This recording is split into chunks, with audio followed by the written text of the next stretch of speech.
Genesis chapter 4, verse 8, and we're going to focus on the first half of the verse. The translation is pretty easy, but there's a lot of really interesting stuff, so I hope you stick around for that discussion. But let's begin by reading. Ke apen Cain pros Abel, tana delphon altu, di elthamen eis tapedion. Well, the first verb here is apen. That's, of course, the third singular aorist from Lego. So someone said, and Cain is the speaker here, and he's speaking pros or to Abel, because Cain is the one who in the prior verses has been addressed by God. So now things are getting a bit ominous because he's now going to address Abel out of this sense of shame and frustration about the sacrifices. We find out that Abel is his brother. Of course, we already knew that, but that just reminds us of the closeness of their relationship, and that sets the stage for what's to happen next. But here's what Cain says to him. The di-elthamen, that is from di-erchomai, and with that lengthening of the connecting vowel plus the stem change here, this is going to be a first plural with the men ending, aorist active subjunctive. So you could argue this is a deliberative subjunctive or perhaps a cohortative, essentially saying, hey, let's go and do this kind of thing. And di-erchomai means to pass through.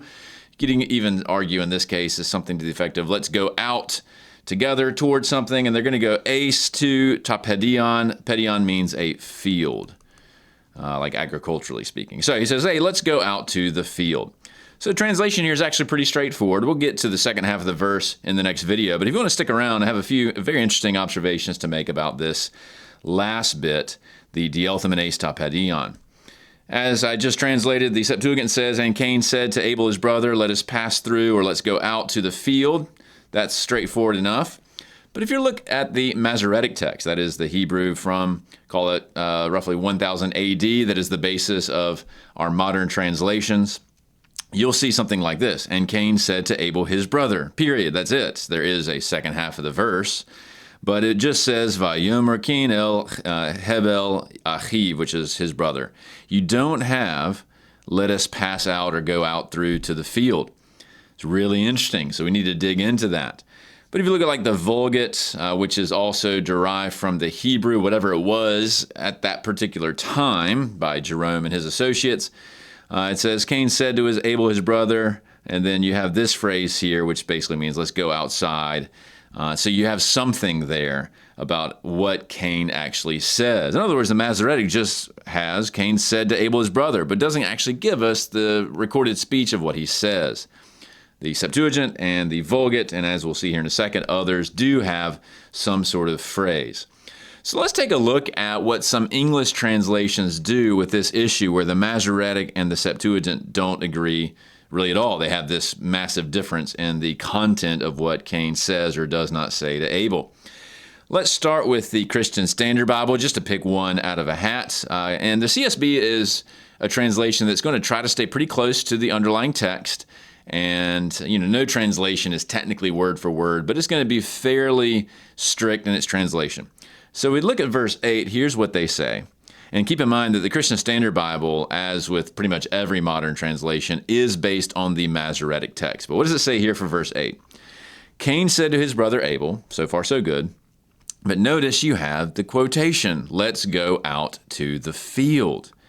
Even though, as we saw in the prior slide, it's not in the Masoretic text that the CSB otherwise uses. So let's take a look at this footnote H. If we go down to the bottom of the page, you'll see this footnote that they say that the Samaritan Pentateuch, the Septuagint here, the Syriac Peshitta, and the Vulgate, they all have that reading or something like it. Let's go out into the field. Of course, we already saw that previously. And they say then, or their footnote says, the Masoretic text, that's the MT, that it normally is going to translate from, omits this let's go out to the field. They think that that is an omission, and that's why they add it back, if you will, using these other ancient versions. In other words, the editors of the CSB think that the original did actually say, let's go out to the field, and somehow the Masoretic text has omitted it. Very interesting. In fact, this is one of the first times in an English Bible, including the CSB, that you're going to actually see any kind of reference to the Septuagint. So very interesting stuff. Now, let's take a look at a different option, the English Standard. And the English Standard is actually very similar to the CSB in terms of overall translation philosophy, and in terms of the translation base that is used. What do they do, though? Well, look at verse 8. They simply have, Cain spoke to Abel, his brother. And then we'll get into the second half of the verse later on. They don't have, let us go out into the field. But again, they have a footnote. So let's take a look at what that footnote says. You can see it here at the bottom. They first list the word Hebrew, and by that they mean Masoretic text. In other words, by listing that first, they say that what we have given you in our translation is what we find in the Hebrew, i.e. the Masoretic text, and it lacks that last quoted phrase, the let us go out into the field. Then they go on to say, well, the Samaritan Pentateuch, the Septuagint, the Syriac, and the Vulgate. Notice those are the same four that we saw for the CSB footnote. They're just not abbreviated. Add, let us go out into the field. So from the perspective of this group of editors, they think the Hebrew that's the shorter reading lacks that bit is original, and these later translators add the content of what Cain says to Abel. Very, very interesting how they're both interacting with the ancient versions and trying to deal with what the implications are. So if we step back for Genesis 4:8a, we have kind of two options on the table. The first option is that the original Hebrew did actually have, let us go out into the field, or something like that. And it was carried forward, it was translated by the Septuagint translators, Jerome or his buddies in the Vulgate, etc. Put differently, the fact that you have that phrase in these ancient versions implies that the oldest Hebrew, the original Hebrew, did in fact have it. So what are the implications then? At some point along the way, some scribe in Hebrew dropped that phrase, arguably due to some of the orthographic similarities between the last letters in Hebrew of his brother and the last letter of field, leading them to skip over that actual quotation. Then that scribe's mistake is what feeds the Masoretic text. That is one option on the table.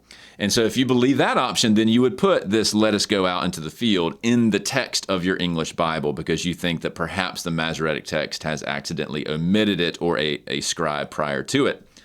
What's the other option? The other option is that the original Hebrew actually lacked that phrase. For some reason, Moses didn't supply the wording of Cain's speech to Abel, perhaps to build dramatic tension, to get them ready for the reader ready for what's about to happen.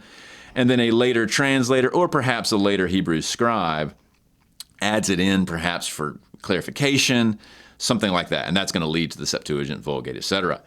And what's interesting is that our two major additions here fall in those two camps. The CSB takes option one, where it does think that the original Hebrew does have the phrase, but the Masoretic dropped it.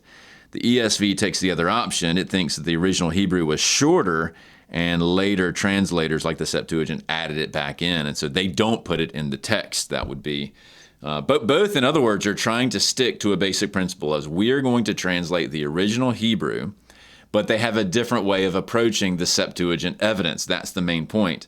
The CSB editors, and others do this as well, not just CSB, they think the Septuagint is giving us access to the ancient Hebrew, and somehow along the way the Masoretic text has been corrupted, whereas the ESV says, no, the original text was the shorter reading and the Septuagint has added it in. So very different ways of approaching the evidence, and fascinating stuff. So hopefully that's been fun. I know it's been a longer video, but gets you into some of the complexities. And it just so happens that this particular verse is one of the earliest times you even see the Septuagint mentioned in the ESV and CSB. So fun stuff this morning.